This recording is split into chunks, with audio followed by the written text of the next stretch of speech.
Are we headed for a housing crash? It's Brian Preston, the money guy. Brian, I am so excited about this show because I think a lot of people are asking that question, whether it's someone who is a brand new first-time home buyer waiting for their opportunity or someone who's just seen the value of their house increase a ton. A lot of folks are asking the question, is an impending crash coming? And a lot of folks are speaking into that void trying to answer the question. Well, yeah, that's the big thing. I mean, if we just analyze the data, anytime you have something that pops 30%, you're like, that's not sustainable. Mm-hmm. And then there's been so much content created on this. We thought it was important if we could go out there and grab some of the loudest voices, curate the content. So guess what? You don't have to go watch all this stuff yourself because we're going to help you kind of know what are the highlights, what are the things to pay attention to, and what is something you can even apply to your financial life to figure out, is this a time to take advantage of what's going on in housing, sit pat, or is this something where you ought to even be cautious about it? And so before we dive in and start looking at some of the different voices out there, we thought it would be prudent to share with you some interesting statistics, some things that if you just weren't aware of the numbers, some of this might be surprising to you. And you've already alluded to one of them, Brian. If you look at the price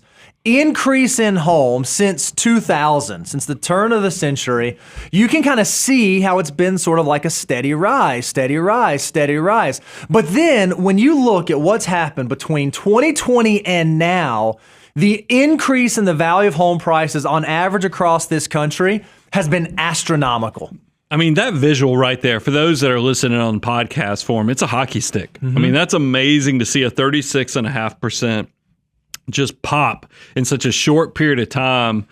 I mean, I can see why if you're a young person who doesn't own right now, you're on the rental side of the market, this would feel like the market is completely running from you. Yeah, that's right. And right now, and if you're thinking, is a crash coming, this would suggest to someone, oh, well, things must be overheated. Things must be getting hot. Well, look at this statistic. If we look at the U.S. existing home inventory, while it's ticked up in recent months, it's still very low in sort of relative terms. Again, this is dating all the way back to 2000. This shows the existing inventory of homes on the market. It's not like there's a huge glut of homes that would suggest a downturn is coming. Yeah, putting the historical context on this, I think it's interesting. If you look at this, 2008 is obviously when we hit the high point, and then we've really been on a walk down the mountain since 2008. And that makes sense in some ways. And sadly, I feel like a lot of the people who were in the real estate marketplace, they got so burned in the collapse of 2008, really through 2011, that they were like, I don't want to take that much risk. Even the banking situation is structured in a much safer way that they don't want to go speculate. They don't want to go throw a lot of money in investing in this. And what you're seeing is inventory is at historic lows here. And so then if we also look at another statistic, if we look at new housing units started, you can see that here that's actually dropped. While it's been steadily increasing through time, it peaked earlier this year. Now they are building less houses or less homes are being started. But we do know that there are a ton that are still under construction that will be coming to market in the coming months. But it looks like the pace at which new homes are being built is starting to slow down. So that might have indications for the housing market. Yeah, it's so interesting because, housing is not something that you can snap your finger and voila, a new house is built. Despite the cartoons we grew up with where you just put water on a pill and it turned into a house. I used to love those cartoons.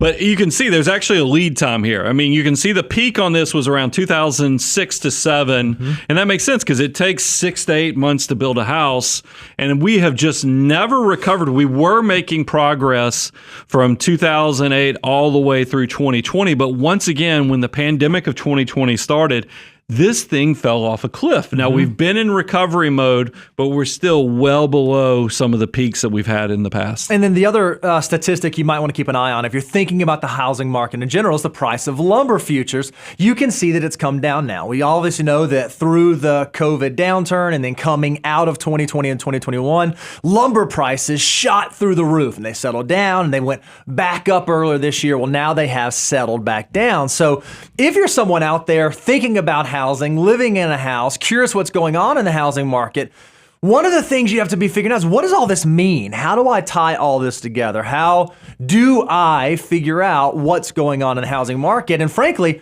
are we headed for a housing market crash? So, Bo, there's really, we took, because like I said, there's some talking heads out there, some really loud voices, and we came up with 5 things to kind of help you navigate this. The first one that I think people are trying to figure, and we started with a big one, is number 1, house prices aren't going down. Now, this is, because think about Dave Ramsey, and then we got Graham. You know, they kind of have some separation in their opinions on this. Let's hear what they have to say. Yeah, so here's what Dave says when it comes to what's going to happen with house prices moving forward.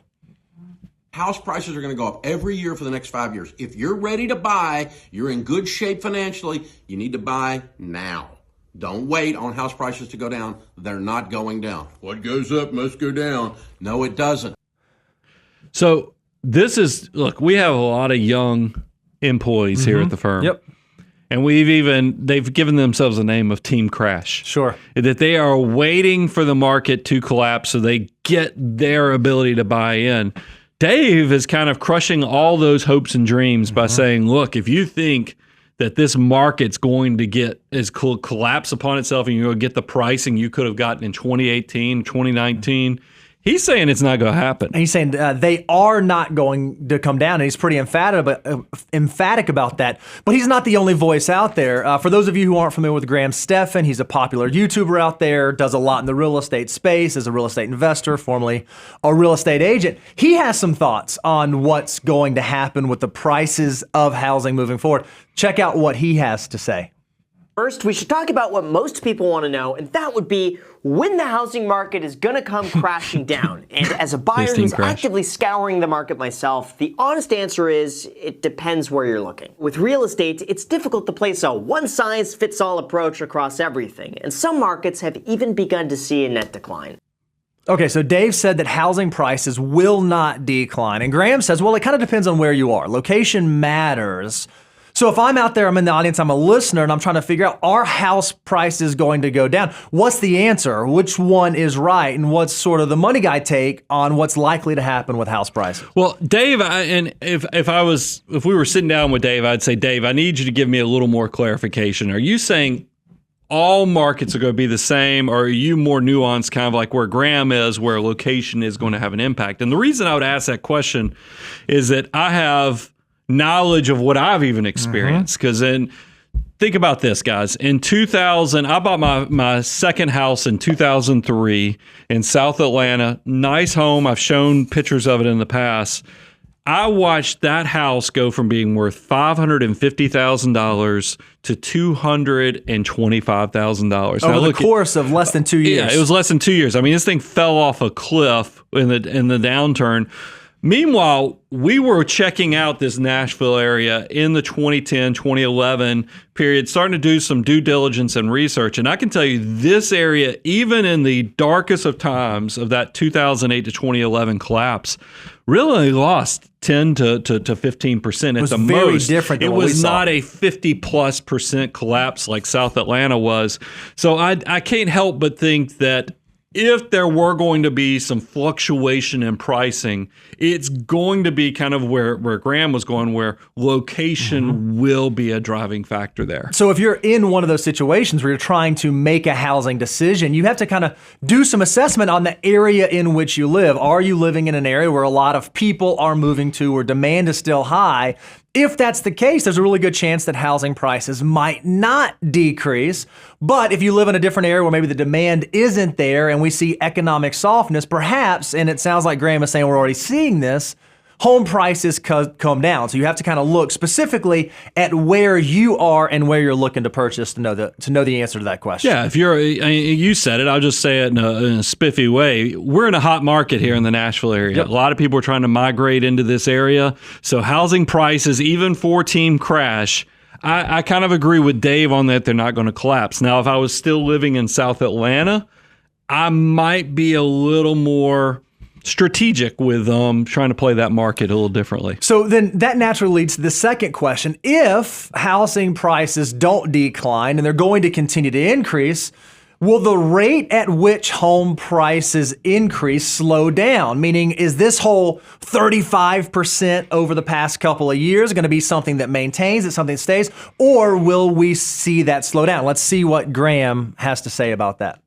I've said this before, and I think it's worth repeating again. The Calculated Risk blog pointed out that we could be following a very similar trajectory to real estate prices in the 1970s, which were also plagued by rising prices, skyrocketing mortgage rates, and high inflation. But here's where things get interesting. During that time, home prices continued going higher in terms of a dollar amount, but real returns, when accounting for inflation, fell by 11% over 3 years, meaning home prices went up, but the net value declined. After all, median home prices are up 10.9% year over year, but inflation was 9.1%, meaning home prices only increased by 1.8% above inflation, which is completely in line with the historic average. That's pretty eye-opening, right?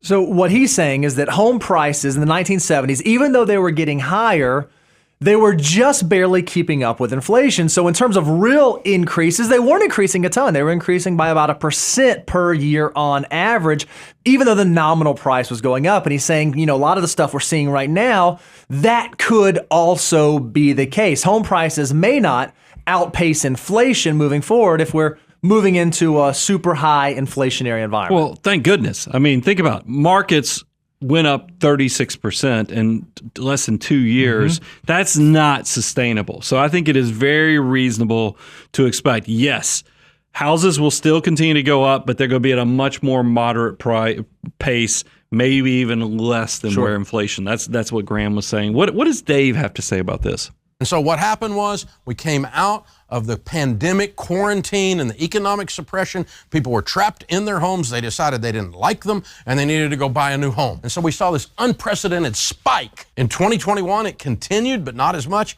up 18%.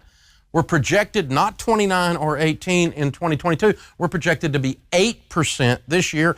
And they're projecting, all the economists that are looking at this, a 3 to a 4% increase next year. Now, 3 to 4 to 5%, somewhere in there, is the average increase in real estate prices, residential single-family homes, for the last 50 years. So that's about average. If we can stay in that 4 to 5% range, that would be a normal market and without any kind of crash in the real estate market. So it sounds like what Dave is saying is that, okay, we've seen this environment where home prices have increased a ton. That's not going to be the norm. What's going to happen is we're going to settle back to historic averages. So if the historic average for home price increase year over year over the last 50 years is somewhere between 3 to 5%, in his estimation, according to the economist that he's looking at, over the next couple of years, you can expect an average price increase on real estate of somewhere between 3 to 5%. I thought it was interesting. Dave was standing next to a chart that looked just like the chart we set up the show with. It was that hockey stick where you have that huge run up in pricing.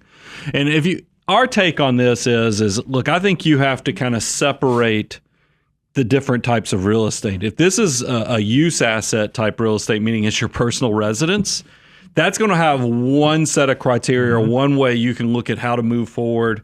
And let me talk about that. I think you have to ask yourself, if you're trying to make the decision of a primary residence, you have to understand the why. I mean, are you setting up roots in your neck of the woods that this is a place that you want your kids to go to school here? You want to kind of, you want to become part of the community, and you know you're going to be there for 7 to 10 years easily. Then I think you don't get so caught up in these huge fluctuations, especially if we're getting into a more normalized period of 3 to 5%. It's a use asset. You got to have a place to raise your family. You got to have a place to shelter yourself. So it kind of take that as this. We got to put roots down somewhere. For my investors out there, I've shared this many times, and Bo and I both have done real estate investing as well as traditional investing. And you just heard both of these people who are highly involved in real estate. Both Dave Ramsey and Graham are very much real estate people. And both of them alluded to the fact that there's a good chance that housing the appreciation of real estate will not keep pace with inflation. And in absolute terms, that's not good. It's not a great thing. And a lot of your money is made in real estate on the purchase, meaning did you get a good deal on the intrinsic value of what's going on? And I just worry if you're an investor, you might need to be a little more cautious. If this is a use asset to raise your family, make sure you're going to be there for that 7 to 10 years. Make sure you are in a solid, stable job, and all those factors of location matter. But when it comes to investing, be careful, because there might be better places to put your money if we are going to enter a period where housing doesn't even keep pace with inflation. Okay, so you're saying if you are a home buyer buying a use asset, that now might be a fine time to buy, even though prices could increase or even though they could slow down. As an investor, perhaps you ought to be cautious. So let's talk a little bit about that first camp, that first category of folks who are buying a house. Well, the question becomes, what are the rules that I should follow? How do I go about purchasing a house? Now, this is where our take might be a little bit different than some others, but to kind of lay the groundwork, let's look to our experts, say, okay, when it comes to buying a house, what do they recommend? So we want you guys to be in a great place financially before you go and do that. And we would love for you to have a strong down payment. Ideally 20%, which I know is a lot, but in that case you can avoid PMI, private mortgage insurance, but it's okay if you're a first-time home buyer for 5-10%. And then we teach a 15-year fixed rate mortgage.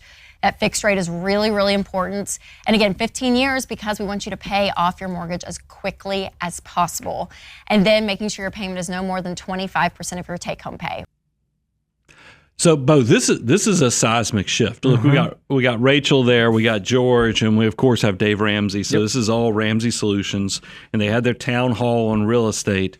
And we have been very transparent with our audience for years, because we went around and I was asking all my fellow financial mutant financial planners and so forth. I was like, how much did you put down on your first house? And I quickly realized, because I knew I was not a 20% person on my very first house. I think I put down 3 to 5%. I was a 3.5% down payment on my first. So, I mean, when you see that trend, you're like, we're not going to be hypocrites. We actually eat our own cooking around here. So I want to make sure that we share this with people. So we've been forever sharing that for first-time home purchases, you don't have to put down 20%. Now, Ramsey Solutions, Dave has been very steadfast in the fact that you didn't need to buy a house until you got out of all other forms of debt, including student loan debt and other things, and then you need to put down 20%. So this is a seismic shift that Ramsey Solutions, and look, I'm not going to say it's a Money Guy echo, because I don't think Dave is listening to the Money Guy show, but I do think it shows you where the market has really shifted to the point that even Ramsey Solutions is saying, look, that 20% that we've always told you guys, in this market with prices increasing as much as they have, the market is running away from buyers to the point we're changing our rules to where now you can get in for 5 to 10%, whereas it's always been 20%. That's a seismic shift. Yeah, we get asked all the time, Brian, why do you guys use the numbers that you recommend? Why do you guys recommend the numbers that you recommend? And we thought walking through some very easy mathematics would help with that, would help kind of put some teeth around why our guidance is what it is. So we want to kind of compare, because we think it'd be interesting to look at where the Ramsey Solutions advice is a little bit different than ours. Now, we both say for a first time down payment on a home for your very first home, 20% sure is ideal, but most folks can't do that. So the Ramsey Solutions team says somewhere between 5 to 10%. We actually go even a little bit lower. We say you can go as low as 3 to 5% for that first time home. On subsequent homes, though, and I think we are in complete alignment on this, when it comes to buying your second home or upgrading or increasing lifestyle at some point in the future, 20% down is a must. In order to upgrade, you need to be willing to put down 20%. This, I think, is where the differences start to really come in, though. According to Ramsey Solutions, your housing costs, principal, interest, taxes, insurance, should not exceed 25% of your take-home pay, your net after-tax pay, what hits your checking account. We take a different stance. We say that when it comes to housing, principal, interest, taxes, and insurance, we think that you should stay within 25% of your gross income. And we're going to talk in a moment about why that matters. And then Dave says, or the Ramsey Solutions team says, that you should go for a 15-year fixed rate mortgage. We have a different opinion. We think that especially with interest rates at a reasonable level, 30-year fixed rate mortgages might provide you a little bit more flexibility. Yeah, I mean, that big one, you notice we have an asterisk next to 30-year. I do think for people who are over 45, and y'all know, my philosophy is that from, really 20 to 45, you need to be trying to build wealth building assets. 45 to whenever you retire, you need to be maintaining a lifestyle that keeps your wealth, and part of that is de-risking your what you owe people, and that's why I do love 15-year mortgages for people who get 45 and over. But I still think for that 30-something to 45-year-old, you might like the extra flexibility a 30-year-old gives you. Because look, the messy middle is real. Absolutely. We've talked about that. A lot of people, when you're in your 30s, because at the average age that people buy their first home currently is around 33 years of age. That's also when people are having, little kids run around their house. They start growing their family. All of a sudden, a lot of stuff's pulling on you in a lot of different ways. And you're going to be so thankful if you get to have that extra bedroom or you get to have that extra office or study. The more space you can have with little kids, the better in the messy middle. So we've tried to create rules that not only got you a little bit more on the 25%, but also allowed you to expand out while you were in that stage of life where you need the biggest version of a house. And I love the feedback loop we have, because right now we're recording this live. We have a live audience here, and there's a comment that just came in that said, hey, these differences are so nuanced. This is splitting hairs. This doesn't make a significant difference. Why are we talking about these differences? Well, let's talk about the mathematics. Let's actually walk through a real world, real life example. Let's say that Jeff and Jenny both are age 30 and they're going to be first-time home buyers trying to decide how much house they can buy. What can they afford? Well, let's say that their combined income for their households is $91,952. We just pulled that. That's based on median family income as of June of this year. So their gross income is $91,952 for their respective households. But once you factor in taxes, their net income, their net take home is $77,293. Now, it's important that we differentiate between gross and net, because it's going to come into the calculation, right? Yeah, I mean, you just said, somebody in the chat just said, why are y'all splitting the hairs here? Focus on 25% of 92,000 versus 25% of 77,000 is going to result in a pretty big difference. Let us show you. So look at this. Let's say they both plan to put 5% down. So we're just going to kind of keep the analysis equal here. But they aren't sure whether they should follow the Money Guy rules or the Dave rules. So we're going to walk through what the differences are. The Ramsey Solutions team says you should do 25% of net income. We say you should do 25% of gross income. The Ramsey Solutions team says you should do a 15-year mortgage. We say that you should do a 30-year mortgage. Now, again, we want to be fair here. Generally speaking, when you do shorter term mortgages, you get a more favorable interest rate. So if you do a 15-year mortgage, you're going to have a lower interest rate. So we went and pulled rates, and we assumed that for a 30-year mortgage, you could get a 5.25% fixed interest rate, whereas on a 15-year fixed, you could get 4.75. And I think that's pretty in line with where market is right now. Well, look at what this means when you actually look at the payment. Under the Dave scenario, under the Ramsey Solutions scenario, if you follow this, you can have a $1,610 monthly payment. That is what falls inside your realm of affordability. If, however, you follow the Money Guy rule, the Money Guy scenario, you can actually afford a monthly payment of $1,916. Well, when you back into this to see how much home you can afford, under the Ramsey Solution scenario, the mathematics which exists, the house you're buying is about $175,000. The house you're able to buy following the Money Guy scenario goes all the way up to $272,000. So let me break this out another way. If you take the difference between those two numbers, 272 versus 175, that's why somebody said we were splitting hairs. It's not splitting hairs, because that is a approximately $97,000 difference. That's 55% more house than the 175. I think that matters, especially in a market where houses are running from you. That's why, remember, we even went more conservative. We said 5% down because we wanted to do apples to apples with Dave's system. We even give you more flexibility if it's 3% because we know this is tough. And a lot of you even let us know, even though we're giving you the grace of 25% of gross, which is a higher number, in these high cost of living areas, that even feels really tough right now. And we understand that. And that's something has to give in the long term. And I don't know if it's wage price, wages have to go up because I don't think housing prices are going to collapse. But it does seem that there's a wall against affordability of housing right now, and that bothers me. Now, there is one thing that we think is important that's worth taking into consideration. We talk a lot about this on our show. We think you should be aware of this. Interest rates matter. Interest rates even matter. We don't talk about this a ton now, but even when you determine, should I do a 15-year or 30-year mortgage, a lot of that is driven by where interest rates are right now. And so we want to talk a little bit about that. But before we weigh in with our opinion on interest rates, we thought it'd be interesting again. Let's kind of reach out to the guru and see what they say. Buying here is still okay, even with the high interest rate, because you can even refinance if it goes back down to like the crazy. Well, can you imagine interest if you rates that bought we a were house at? at 10% today, what that house would be worth? And how many times you could have refinanced it over the years from down to 6, right, and then down to 3, and then down to 2. And so if you have, let's say you're buying it a high interest rate, well, just refinance later. So Dave was pointing in the mid-90s.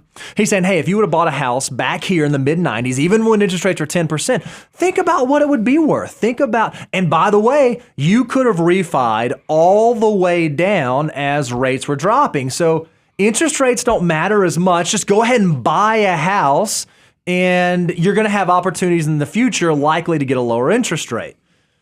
I don't know that I completely disagree with that, but I think there's some mathematics here that we aren't taking into consideration. Yeah, I think it is important to kind of show the mathematics. I did think it was interesting. Dave was pointing to the mid-90s. That's actually when I bought my first house. And I paid right under 7% and thought I stole it. But you thought it was a great rate. I thought it was a great rate because that was just where things were right then.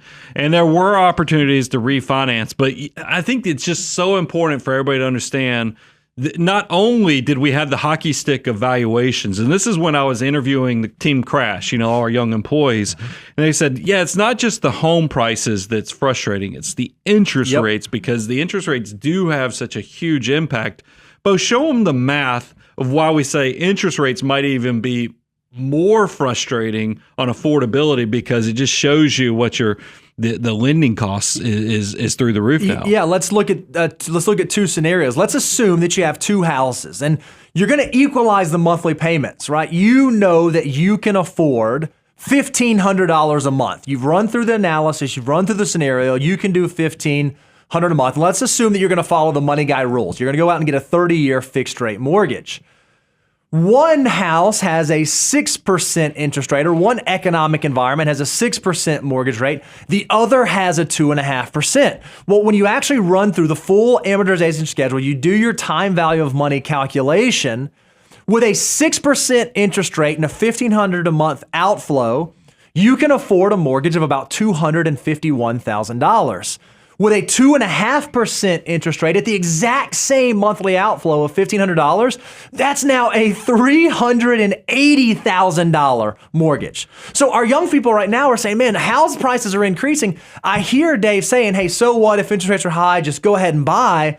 The problem is interest rates are rising and interest rates are high. I can no longer afford the house that I could have afforded when interest rates were at 2.5%. It is this double-edged sword that's cutting both ways. Yeah, you've gotten hit both ways. But Dave's point is not wrong in the fact that you really have zero control on where housing is. So if this is your primary residence, you're going to be there for 7 to 10 years. You want to set roots, and houses are going to continue to go up in value. Then I don't think Dave is wrong in the fact that, yes, you hold your nose, and if you can afford it, you buy what's available to you with the thought that, hey, down the road, if interest rates drop, I'll refinance. So right now, a lot of folks are struggling with this. They're trying to figure out, okay, what do I do? What do I do? How do I solve this problem? How do I solve this problem? And I do feel like some people are saying, hey, you should just go out and buy a normal home. You should just do this. And again, here's an example. Go ahead. Well, I was just going to say, because we put it in quotes, the air quotes, normal. That means that part of this problem is created by people trying to buy houses that are bigger than their wallets. Right. Yep. And look, and there are times in my life that I would say, yeah, a lot of people were stretching. I mean, how often did you hear people who were house rich, life poor, because they were trying to look the part? And I think but I feel like number 4 here, you should buy a normal home, is somewhat tone deaf in light of what we just covered mathematically with prices have appreciated 36% in the last 2 years. Interest rates have almost doubled. They have in some cases, if you're looking at a 30-year mortgage. Those two things in combination is what's keeping people from buying houses. It's not normal versus McMansion like we could have talked about in the past. And I think that's an important thing to talk about, because we have a clip of Dave, and we're very respectful of Dave, but this one, I don't know if it's because we're here in Nashville and there's so many people moving here. Sure. But this one definitely was a little harder to take in. All right, check this out. And then the other thing you can do is you could adjust your desires. But Dave, it's my dream house. It's called it's a nightmare right now. It's called contentment. Okay, the dream house for someone in 1962 was 1,000 square foot, 1.5 baths, 1 story, 1 car garage, 1 car in the driveway. That was the standard of living of the average American in 1962. Today, it is a microwave, a towel warming drawer, granite countertops, 3-car garage with electric garage door openers, which when I was a child were only for rich people. And if you don't have one on your house now, it means you're poverty stricken. A skylight and a jacuzzi. Ooh, gotta have that skylight. That's living. A dog wash. I don't have a Oh, that's true. I've seen those. Those are wild. I mean, this is standard equipment now. 3,000 square foot, 2 stories, the average home in America.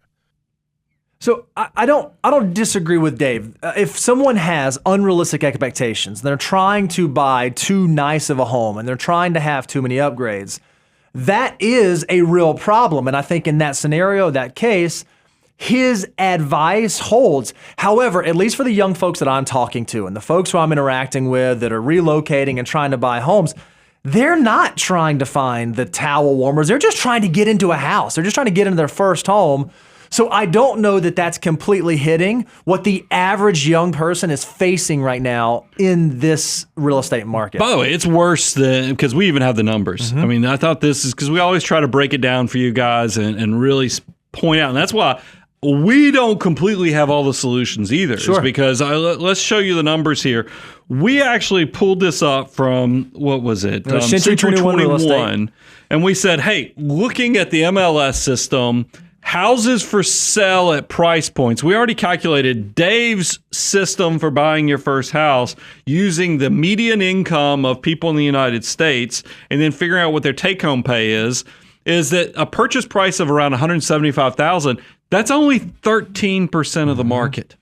So we've told you our system has a little more grace, but it pushes it up to what, 21%? Yep. At $272,000. The problem is, and I'm doing this off memory, Daniel, so correct me if I'm wrong, the first-time home buyers typically make up 30 to 34% of the marketplace. That's right, yep. So both of our systems, Dave's at 13, ours at 21, that's a little scary because you have 30 plus % of the marketplace want to buy houses, and our two systems are less than that's a little that's a problem. But this is one of the reasons why we've come up with the rules that we've come up with, so that it at least opens up the population of houses that you can look at to some extent, because we recognize this is a hard time. This is a difficult time, especially for folks trying to get into their first home.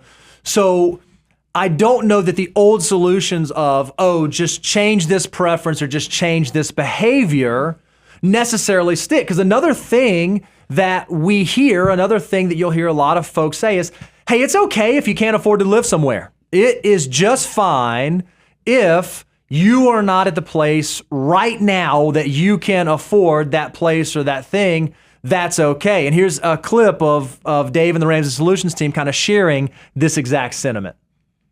Seriously, I'm like, we grew up in a generation, though. It's okay to say, I can't afford it. I mean, I grew up over there. But what's hard is when you could have on the other afforded side of the it. tracks, and the people in this neighborhood were rich people, where we're standing right now, and we used to say, we can't afford to live over there, because mathematically, we couldn't afford to live over there.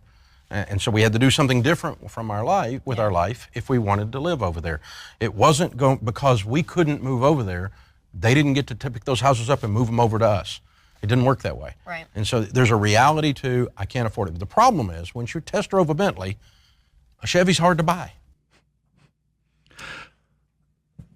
I think, look, Dave is experiencing the same thing I'm experiencing through this real estate marketplace right now, is that you want to still encourage discipline, because that is, so many people in the past have gotten themselves with all eyes, no wallet, and then making bad financial decisions. So Dave's not wrong about the fact that in the past you would talk about neighborhoods. Sure.